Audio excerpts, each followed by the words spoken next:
안녕하세요. 데디스 리딩 북대리입니다. 요즘 흙수저와 금수저라는 단어가 심심치 않게 사용됩니다. 모두 다 금수저가 되기 원하지만 가장 큰 권력자는 자신이 굳이 흙수저임을 강조하는 아이러니한 일도 있습니다. 우리 모두는 출신의 한계를 극복하고 성공하기 위해 최선을 다합니다. 그러나 혹시 여러분이 갑자기 재벌이 되거나 노숙자가 되는 극단의 상황을 상상해 보신 적 있으신가요?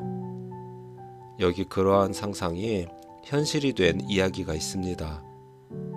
1881년에 쓰여진 마크 트웨인의 왕자와 거지입니다. 옛날, 아주 먼 옛날, 런던에 두 아이가 태어납니다. 한 명은 지지리도 가난한 집안에서 태어난 톰 켄티이고 한 명은 왕의 왕세자인 에드워드 튜터입니다. 두 아이 모두 어머니의 모태에서부터 아무것도 걸치지 않은 채 알몸으로 태어났지만 톰은 온 가족으로부터 환영받지 못한 채 넝마 조각에 쌓여졌고 에드워드는 온 국민의 환영 속에 비단에 쌓여졌습니다.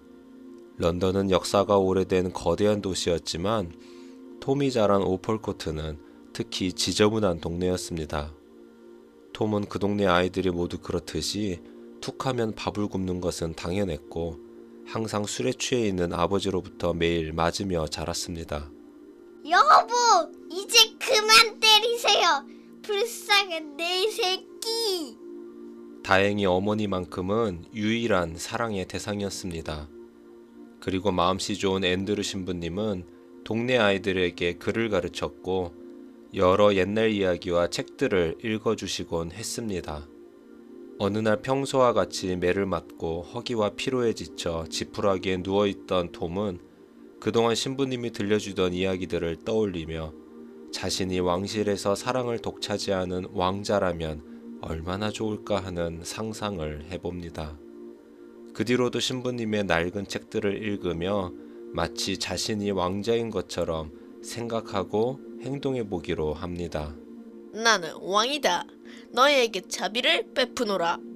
이럴 때마다 동네 아이들은 자신을 놀려댔고 아버지는 또 그 모습이 못마땅해 두들겨 팼지만 톰의 말과 행동은 점점 더 그럴싸하게 왕을 흉내냈습니다. 그러다 때로는 진짜 왕을 한 번이라도 봤으면 하며 자신의 처지를 탄식하기도 했습니다. 어느 날 톰은 배가 고파 여기저기 돌아다니다 왕의 궁전이 있는 체어링 마을을 지나가게 되었습니다. 톰은 궁전을 우연히 보는 것만으로도 소원을 이룬 것 같이 기뻤습니다. 그러다 문득 보초병과 창살 사이로 잘생긴 소년을 보았습니다.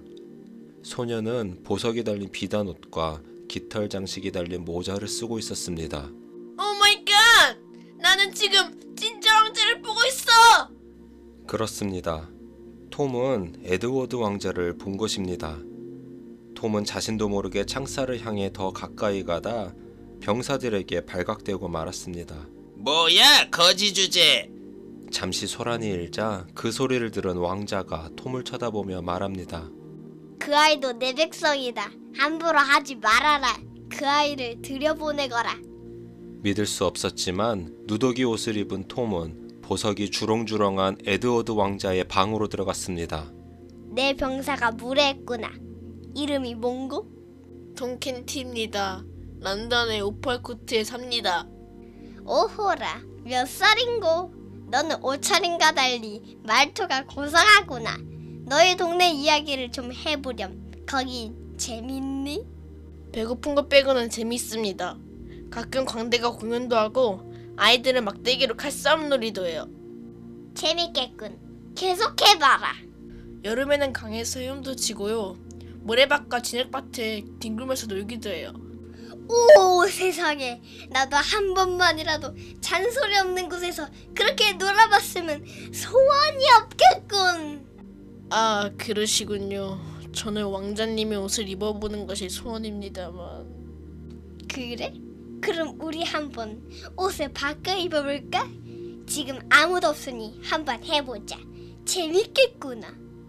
잠시 후 왕자는 톰의 누더기 옷을 입고 거지 톰은 번쩍거리는 왕자의 옷을 입었습니다. 그리고 나란히 거울을 보니 믿을 수 없었습니다. 두 사람은 너무나 닮아 있었고 누가 왕자였고 누가 거지였는지 구분이 안 갈 정도로 서로 어울렸습니다. 어떠냐? 너도 마음에 들지? 근데 손을 다쳤구나. 별거 아닙니다. 아까 그 병사가... 뭐야? 고얀 놈. 내가 그 놈을 처벌하겠다. 넌 저기 꼼짝 말고 있어라. 에드워드 왕자는 탁자 위에 있던 뭔가 국가적으로 중요해 보이는 물건을 어디론가 치우고선 문 밖으로 나갔습니다. 어서 정문을 열어라. 명령이다. 문이 열렸고 아까 그 병사가 왕자의 뺨을 때리며 말합니다. 이 거지 새끼가 너 같은 놈은 더 맞아야 된다. 이놈이 나는 왕자다. 감히 내 몸에 손을 대다니. 내 놈을 교수형시키겠다. 어이구 그러세요? 네가 왕자면 난 옥황상제다. 꺼져버려라. 이 모습을 지켜보던 군중들도 모두 비웃으며 왕자를 조롱했습니다. 왕자는 호통도 치고 명령도 내렸지만 그 어느 누구도 누더기 옷을 입은 왕자의 말을 들을 리 없었습니다. 왕자는 어쩔 수 없이 도망치듯 뛰었습니다. 혼자 다녀본 적 없었던 왕자는 도대체 여기가 어딘지도 몰랐습니다. 에드워드는 누구라도 붙잡고 자신이 왕자라며 당장 무릎을 꿇으라 말했지만 계속 얻어맞기만 했습니다. 그 아이가 오펄코트라고 했지? 좋아. 그곳으로 가자. 그 아이도 없어졌으니 그 가족들이 날 왕궁으로 데려가 주겠지. 그러나 어디로 가야 할지 헤맬 수밖에 없었습니다. 설상가상으로 해도 지고 비까지 내리기 시작했습니다. 그때 갑자기 누군가 왕자의 목덜미를 붙잡았습니다. 이 시간까지 쏘다니면서 얼마 벌었는지 꺼내라. 또 얼마 못 벌었다고 하면 애비고 뭐고 네 뼈마디를 다 분질러 놓겠다. 왕자는 정신이 번쩍 들었습니다. 아비라 있느냐? 할렐루야. 그럼 어서 내 놈의 아들을 데려오고 나를 궁전으로 모셔가거라. 뭐? 이놈이 갑자기 미쳤나? 술 처먹었냐? 난 왕자다. 와, 이거 완전히 돌았구먼. 몽둥이 어딨어? 왕자가 갑자기 방을 나가자 톰은 혼자 남았습니다. 거울을 보니 자신이 봐도 옷이 꽤 잘 어울렸습니다. 고상하게 걸음도 걸어보고 옆구리에 달린 칼도 꺼내 휘둘러 보았습니다. 그런데 왕자가 나간 지 꽤 된 것 같은데 돌아오지 않는 것이 점점 불안해졌습니다. 이러다 왕자님이 돌아오시기 전에 누가 방에 들어오기라도 하면 어쩌지? 갑자기 두려웠습니다. 발각되면 바로 교수형에 처해질 것입니다. 톰은 조용히 왕자를 찾아야겠다고 생각하던 찰나에 문이 열립니다. 제이나 씨 오셨습니다. 아리따운 소녀가 들어오자 톰은 무릎을 꿇고 말했습니다. 살려주십시오. 저는 미출한 톰캣이라고 합니다. 어머 왕자님 이러시면 안 됩니다. 저한테 무릎을 꿇으시다니요. 소녀는 갑자기 놀라 방을 빠져나갔습니다. 톰은 털썩 주저앉으며 아, 난 이제 죽었구나. 그 사이에 궁궐은 삽시간에 소문이 퍼졌습니다. 왕자님이 미쳤대요. 몇 시간이 안 되어 갑자기 어명이 내려졌습니다. 궁궐의 사람들은 다시 벙어리처럼 입을 닫았습니다.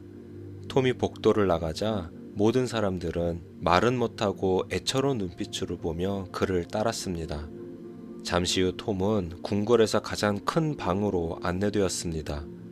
그곳은 바로 왕자의 아버지인 헨리 8세의 방이었습니다. 왕은 아주 무서운 사람이었으나 왕자에게만큼은 아주 다정한 사람이었습니다. 이제 좀 어떠냐, 에드워드? 이 왕에게, 아니 이 아비에게 말해보거라. 괜찮으냐? 톰은 얼굴이 하얘지며 자신도 모르게 내뱉었습니다. 왕이시라고요? 난 이제 망했군요. 왕은 아주 실망스러운 목소리로 슬프도다. 소문인 줄 알았는데 사실이었구나. 나를 못 알아보겠느냐? 공부를 너무 많이 해서 그러느냐? 폐하, 사실 저는 거지입니다. 저를 죽이지 않으시다면 은혜 평생 잊지 않겠습니다. 죽어? 사랑하는 왕자야, 너는 절대로 죽지 않는다. 모두 들어라. 왕자는 지금 잠시 미쳤지만 좀 쉬면 나아질 것이다. 앞으로 왕자의 병을 입 밖에 내는 사람은 모두 교수형에 처하겠다. 그리고 허트포트경, 내 왕자를 나의 후계자로 삼는 의식을 엄숙히 진행하시오.